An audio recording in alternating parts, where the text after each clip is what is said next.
Hello and welcome. I am Mara Cepeda. Welcome to Rappler Talk. Our guest for today is a man who is no stranger to containing an outbreak like the one we are facing now, the spread of the novel coronavirus, which, as we speak, has infected 187 people in the Philippines. Dr. Manuel Dayrit, our guest for today, was the Department of Health Secretary of the Philippines when the severe acute respiratory syndrome hit our country in 2002 to 2003, and we're going to ask him about the crucial lessons that the government should have learned from there and should be applying now. Hello, sir. Welcome to Rappler. Hello, Mara. Okay, sir, Good afternoon. Good afternoon, sir. So as you can see, may social distancing din kami dito ni Dr. Dayrit. So we're live to you. We're coming to you live via Skype. So, sir, I'm just gonna dive into my questions. You've done this before. You've helped, lead the government in terms of containing an outbreak such as this. What's the most important thing that has to be done that our government right now isn't doing yet? Well, the government actually has its hands full. And if you wanted to compare the situation now with the situation during the SARS outbreak, we can begin there. During the SARS outbreak, we had 14 cases over a 3-month period. Now we have 187 over just a 2-month period. That's one big comparison. Okay. The other is that because this virus is much more contagious than SARS, it has spread to so many countries. And whenever you have a country that actually has an uncontrolled outbreak, every country is at risk. And it has spread in over 130 countries compared to SARS, which affected about 30 countries, and mainly here in Asia. So that's another big difference. The third big difference is the number of people that actually have already been infected. In SARS, worldwide, it was 8,000 cases. But now, we have over, 150,000 cases worldwide? And the epidemic or the pandemic has still not peaked.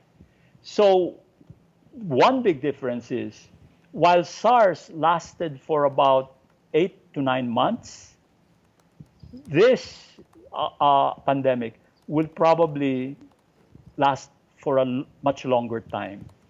And we can't predict really what's going to happen. With SARS, the virus disappeared after 8 to 9 months. Here, it doesn't appear like it's going to disappear. And therefore, we're looking at a situation where, one, it stays with us and could become seasonal, like flu, or it could be here the whole year round. And therefore, those are the big differences between SARS and COVID-19. No, sir. Is the government even prepared, or is our healthcare system prepared for an outbreak of this scale? We understand that you help put up an infrastructure after the SARS outbreak that the government should be implementing now, anywhere from surveillance down to giving critical care for the patients. But I'm sure you didn't at the time. You didn't anticipate a virus such as this. I don't think we were really prepared for the magnitude of this epidemic. I think in fairness to the development of the health system, we can say that the health system of the country actually improved over the last 20 years. And we might say that even the capacity to confront these epidemics doubled or even tripled. And you can say that by just counting the number of facilities that are ready, the number of isolation rooms that are ready, the number of people that have been trained. We have doubled, maybe even trebled our capacity. But I always say that the comparison is not against what we were in the past, but really the magnitude of the threat that we are actually facing. And just from the numbers, we are facing a threat that's 10 20 times larger than a threat that we faced in SARS.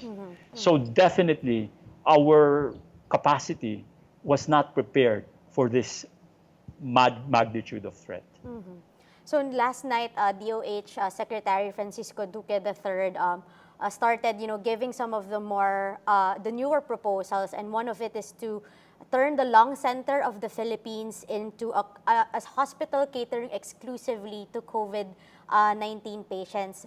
Is that something that will help us, help the government give more focus to the patients who are in need of critical care, and will that, help, I guess, in monitoring? Because that's also one of the criticisms now, sir, kasi parang hindi immediately nahahanap daw ng DOH, hindi klaro paano yung proseso ng contact tracing. So if you have a single hospital, how do we see this contributing in terms of containing COVID-19? If you look at the experience of China, they actually had to build new hospitals to contain their own threat. Okay? Look at it this way. We are at 187 cases, and that's probably going to rise. If you were simply to look at the numbers and to try to project how many serious cases we're going to have, they did some mathematical modeling, and they said that maybe this epidemic will peak at 75,000. That's a mathematical model which has some assumptions. Is that in the Philippines alone, sir? In the Philippines. Wow, in the Philippines. That's huge. Yeah, that's huge. Okay, they had assumptions for that, and those assumptions included the reproductive rate of the virus. These models look at the number of susceptibles, the number of infected, the number who recover, and then they work out their calculations. But if we were to assume a scenario of 75,000 cases, and if we say that only 1% of them were actually serious, what's 1% of 75,000? About 750? 750? Yeah, that would be 750 serious cases. Okay, if they all happened at the same time, we would have to have at least 750 critical care beds.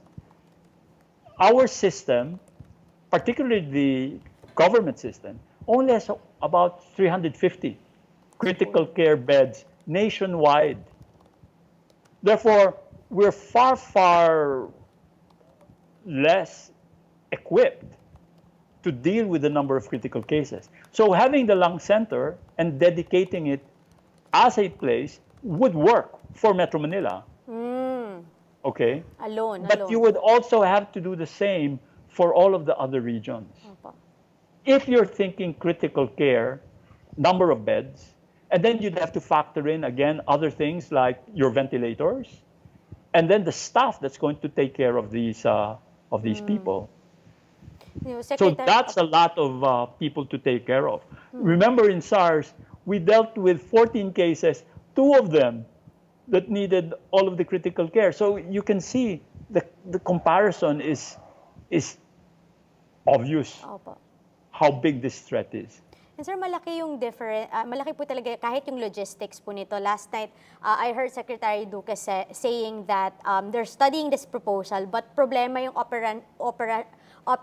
yung pag-ooperate nung problema na ito dahil while the lung center has 15 isolation rooms available, mas marami pa rin daw po silang pasyente, sir, na walang may sakit na COVID. So problema din saan ililipat, and would it be, safe for them to be transferred to another hospital at a time like this? So it's not going to be easy. I mean, do we even have the capacity like China to build our own isolation centers? No, that's out of the question. I don't think we can do the China solution. I think the government will simply have to make a decision. Okay? If you were to dedicate lung center, over the next couple of weeks, you'd have to vacate them, all of the wards there, and then you have to staff it with people who actually can take care of these infectious cases. Because some of them will probably be there because they're mildly sick, And some of them will be there because they need to have critical care. But that's looking at it from the point of view of critical care. You also have to think about what you're going to do with people with mild illness. Because people with mild illness, the advice is you stay at home, you stay in a room that's dedicated to you, where you don't have contact with other people in the rest of the household. But how do you do that in urban poor communities?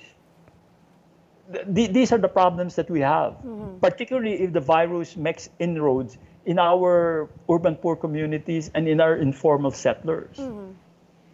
Okay, that's really what's scary about this.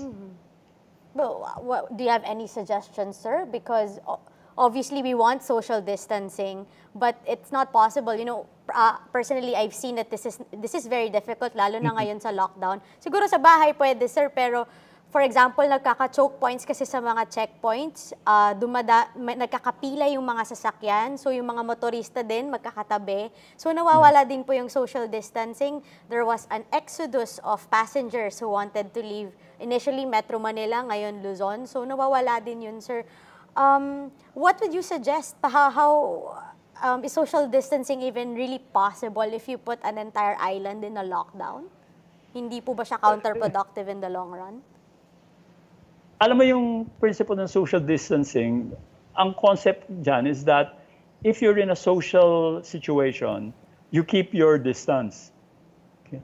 Obviously, that won't work in public facilities, and we've seen it won't work.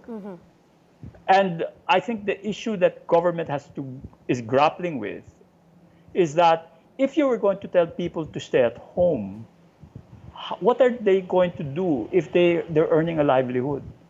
That's why they're talking about bills in Congress to provide for paying people just to stay home and stay there. Okay, and I don't know how that's going to work out. But back to the question of what are you going to do? For example, you have urban poor communities. Yes, okay. The best persons to talk to here are the local government officials. And I think they're thinking about disaster situations where they convert classrooms and gymnasiums into places where you can, quote unquote, quarantine people who are mildly ill, which is what they did in China. People that were symptomatic, because they knew that transmission was going to be happening in the household, they took out of the household.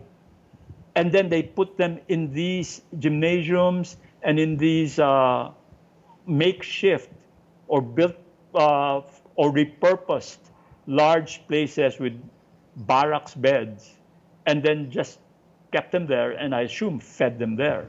So that's what really you're looking at. If you're a local government official who wants to contain the virus, particularly in your urban poor communities. So, sir, it's looking like now that the role that the LGUs will be playing is very, very important because they can get all these instructions from the IATF, from the president, but the nitty-gritty details, the adjustments based on the population that they have will really depend on the LGUs, no? Absolutely. Really, the onus of implementation is with them. You can create policy in the top, but how it operates it down there, that's the job of the city health the mayor, the governors, the health professionals who are there, the city health officers, the provincial health officers, the municipal health officers. All of, as I told you, this is going to expose the strengths and weaknesses of our health system. And if we're going to learn from this, when we get out of it, it's really understanding how we can build a better system that can be robust against these threats. Sir, how should the national government then help LGUs and make them more equipped and effective in their frontline role? Is it a matter of just give them higher budget? Do they distribute more PPEs, more medicines? Anong pwedeng maitulong, sir, ng national government dito? You know, I've been thinking about that. And I guess government has to do what only government can do. And in a crisis situation like this, government would have to use its weight to actually, how would you call it, direct movements in the market. For example, you may have to commandeer resources. You may have to use your budgets to buy personal protective equipment and buy them in tons and make sure you deliver them to all of the health facilities. Okay, only government can do that. What's happening now is that we're still, you might say, dependent on what the market situation is. And I think this is what government is empowered to do in a crisis situation. You have to commandeer things, buy them at prices that are fair, but are not market driven, because otherwise the prices go up. And then you have to be able to distribute it in a way that is done, that you provide them in the most high risk areas. Like, for example, if you were a local government mayor, you might already have to start thinking about who are your most vulnerable groups and where. If you're talking about the elderly, then would you be able to know where your elderly are in your population, particularly in your urban poor areas? Because if it was hit, it's the elderly that's going to get sick severely rather than the others. Okay, this is the type of thinking that has to be done. So I'd say government, it's the logistical issues. Okay, PPEs, and as we can see, laboratory tests. We're at the mercy of the fact that we're just getting it from WHO, and WHO gives us what they can give. Government would have to reassess the situation and see if there are other options. We're waiting for the UP NIH developed test. That's going to take another 3 weeks. Okay. In the meantime, we're not able to test as widely as we can. And to fight this virus, we have to have that capability. I'm in touch with some of the people in the field. Two things that they're asking for: lab testing and personal protective equipment. These are technical issues that only government can solve. And I think if they can solve it, that would help, you might say, strengthen the response against COVID-19. So you mentioned it already. Let's go into the issue of lab testing, because one of the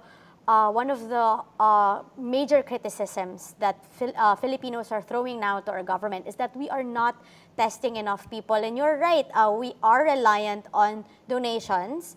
Our first batch of, I think, about 4,500 test kits came from the WHO, and may paparating pa lang na maybe around 20,000 test kits from South Korea and I believe China. Wala po ba talaga tayong capability to buy these test kits in bulk, that we have to rely on donations from foreign countries or foreign bodies? That's a question that's best addressed to the Department of Health, and to our ITM. But having said that test kits are a problem which have to be solved, the other is the capacity to actually process the tests. Okay, because the test is quite complex and high tech. For example, when you get a swab from the throat and the nasal passages, you put them, and there's in a delivery container, and actually these samples have to be protected, and at the same time, when they get to the lab, they have to be deactivated for virus before you then start processing them for the genetic material. Okay, so there's need for special laboratories to be able to do this, to protect the staff from being infected by the virus. Okay, now, so that's very, very high tech. And then when you're processing it, you need the equipment to actually count the genetic material, the PCRs. So lab tests, having the kits is one thing, but having the facilities to process them, the staff to process them, all of these things have to be there. And therefore, I think what we're actually just saying in frustration is we have to do it all at the same time now. Very, very quickly. There's no time to lose. That's, I think, what people are saying in frustration. Okay, and in fairness, I think government is trying to do it, but again, we have to do it faster. Sabi nga ni Secretary Duque, yesterday morning he delivered an address during the flag ceremony, and he told the health workers po na they're doing their leveled best in terms of giving them more equipment and doing all these testing. But going back to the testing, sir, do you think we are testing enough people? Because meron po, given the limited capacity that we have, the DOH now set a certain criteria. First, you have to exhibit not just symptoms nga po, it has to be severe respiratory symptoms, and you have to have either exposure to a known COVID-19 positive patient, or travel to a country, or you have traveled to a country that has a known local transmission. So very limited lang, sir, yung mga itetest nila.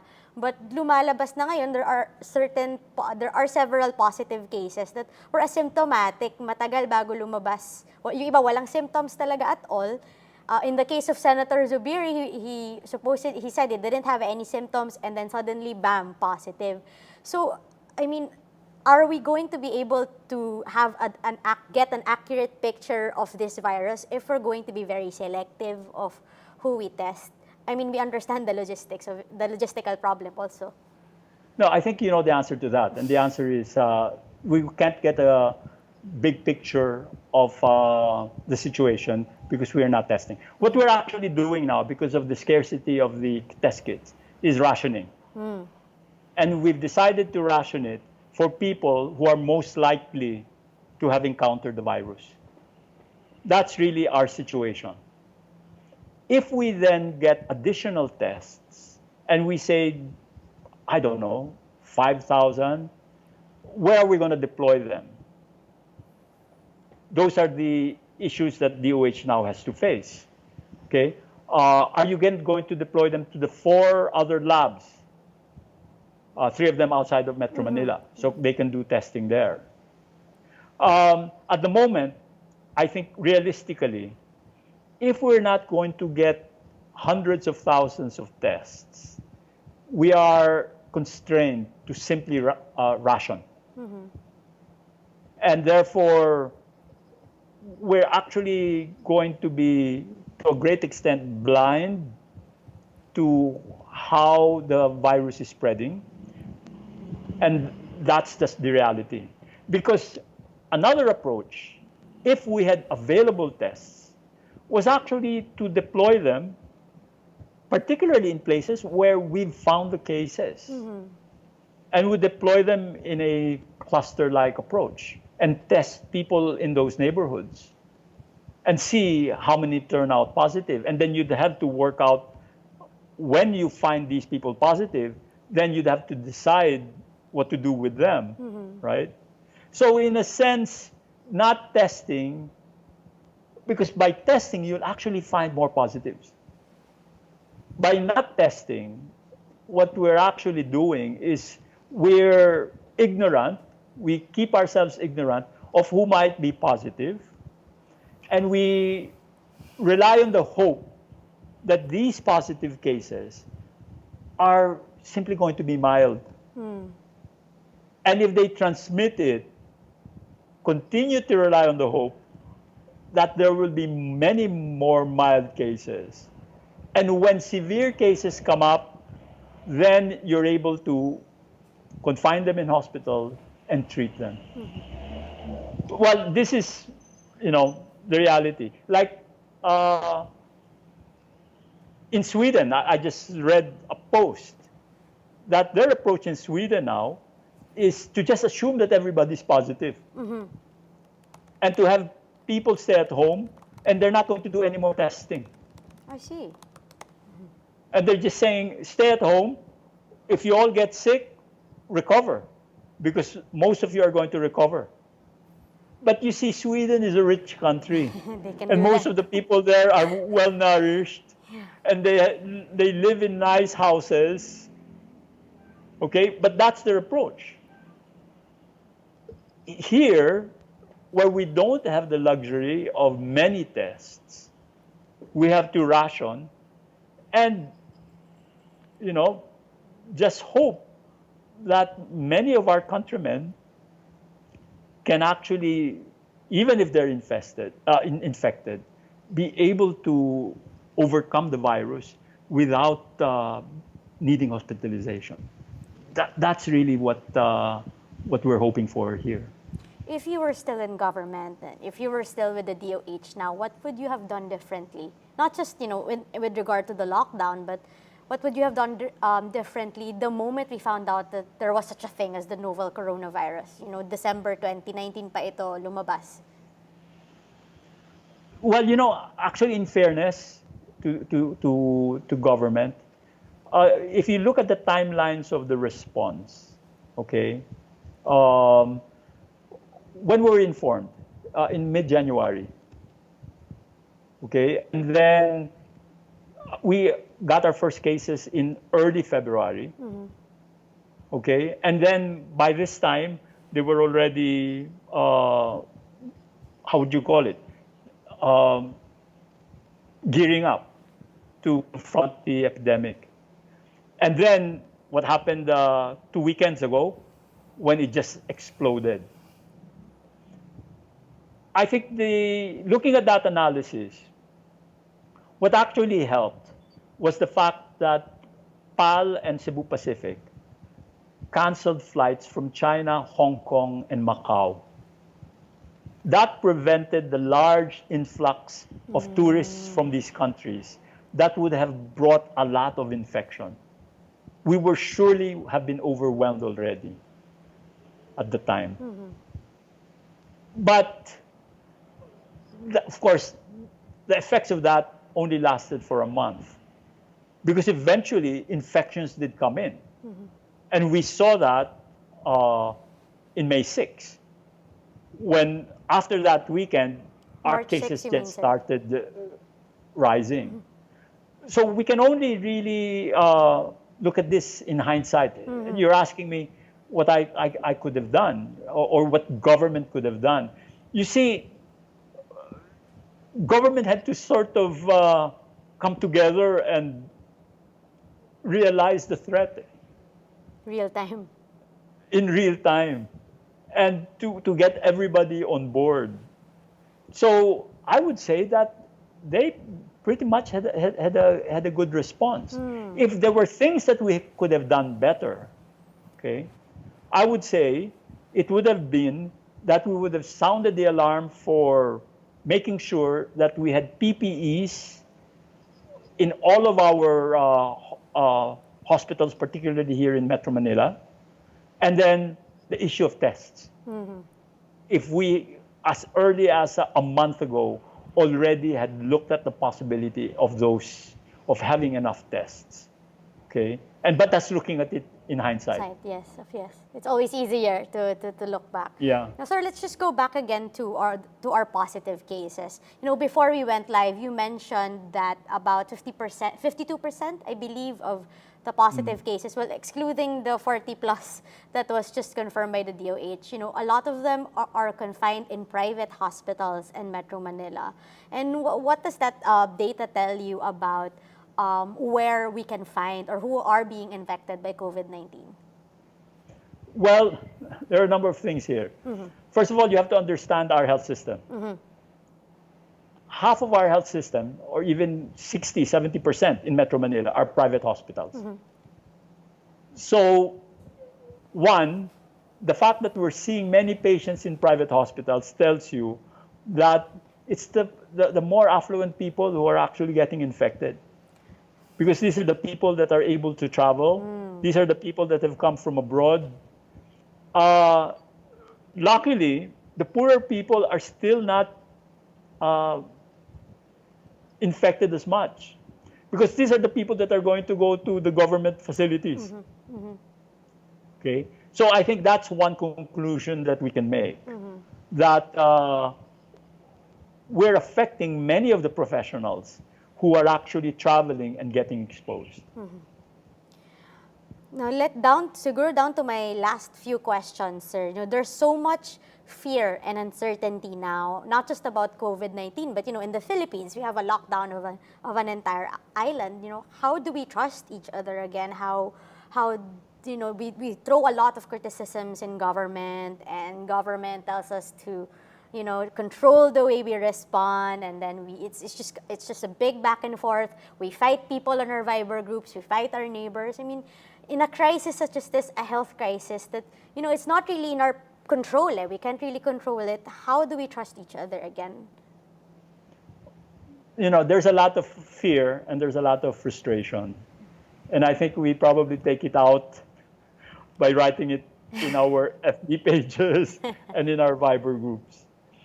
If we can tone it down on that, I think that would be a good thing. The other is, really, in a crisis like this, we just have to trust that the government is trying to do the best that they can. I mean, we can probably be frustrated that the implementation is not ideal. That's the reality. But I think we just have to rely on the fact that these are the people that are in position in our government. They're getting the inputs of what's happening. They're the ones that are going to have to decide, and the onus is on them. So, in as much as we can support them and give constructive criticism, then I think we'll be doing them a service. And then I think we should be confident that we're going to get through this. I think eventually, and if we look across and look at other countries, we're all in the same boat. We all have to contain this virus, this pandemic, in our own shores. Because, you see, when you look ahead, are you sure that after 1 month of community quarantine, things are going to go back immediately to normal? I don't think so. Even China, where the cases have come down, they're saying that it could flare up anytime. Because the moment they start normalizing, then they could then have another wave. And so I think over the next months, what we're trying to do is simply weather this with the least number of casualties, the least number of deaths. People are going to get sick, and if they're mild, let's be grateful. Because over time, what needs to happen for the human race is that we develop what they call the herd immunity against this virus. And how long will that take? And this herd immunity, you know what herd immunity means? It means that the larger number of people have antibodies, so that when the virus attacks again, it's going to be encountering people who have been so-called protected because of their antibodies, and it's not going to spread as much. How long this is going to take? I think we will have to wait for the vaccine. And be able to use the vaccine, yes. So it's going to take another year at least. Wow. And then once they develop it, you have to make sure that the vaccine reaches everyone in the world. And we all get vaccinated. And so I think this is going to be the reality over the next 12 to 18 months. Wow. Unless the virus disappears miraculously. Does that ever happen? Okay. And when it happened with SARS. It happened with MERS-CoV. But I said the difference with this virus is that even as it was mild or gave mild symptoms, its contagion was far, far more in excess of what we saw in MERS-CoV and in SARS, and therefore has gained footholds all over the world. And I think that's the reality that we face. And so if we were really looking ahead, this is not the last new virus that we're going to encounter. And therefore, we have to think forward about how we're going to strengthen our systems, particularly the health system, in order to encounter these types of threats in the future. And I think every country is doing that now. Now, if I am a concerned citizen and I want to help out in the best way that I can help government, as you said, how can the private sector and NGOs help government efforts versus COVID-19? In what aspect of containing the virus can we focus on kung gusto naming tumulong? Well, certainly there are many, many private hospitals, okay, and there are hospital chains. So the private sector could actually dedicate some of these hospitals for COVID and work with government on certain agreements on how to finance that hospital. So aside from the lung center, you have other private hospitals. And these types of collaborations can actually be invented, so to speak, all over the country. But then government has to come forward and ensure that they can finance it. Okay? Because then you still have to solve the other problems that lung center has to solve if it's going to be converted into a COVID-19 dedicated hospital. Okay, so that's one.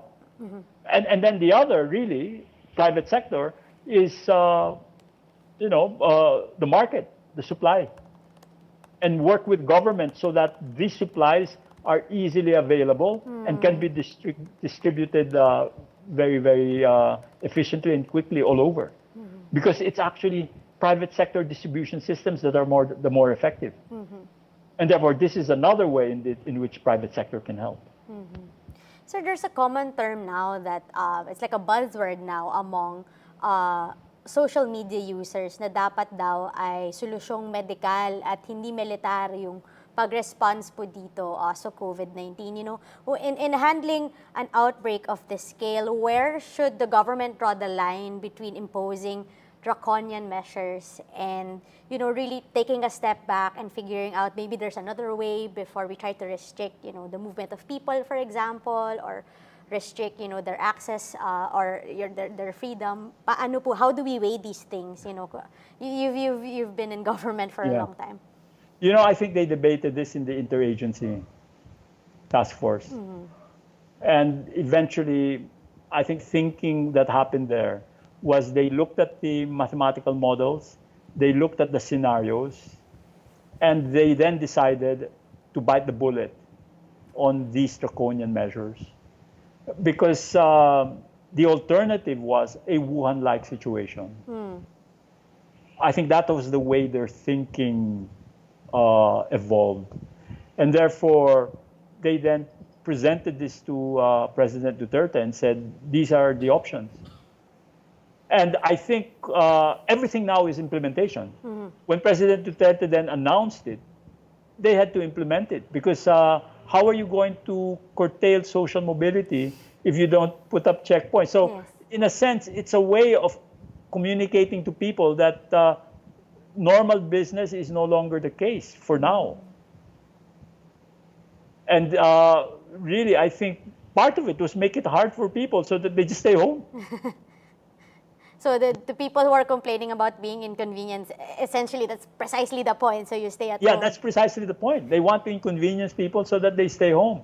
Now, but having done that, I think then government has to figure out, okay, how are they going to sustain the livelihood of people, many of whom are wage earners? Yeah. Because that's where the social support has to come in. Now, Dr. Dayrit, down to my last question for today.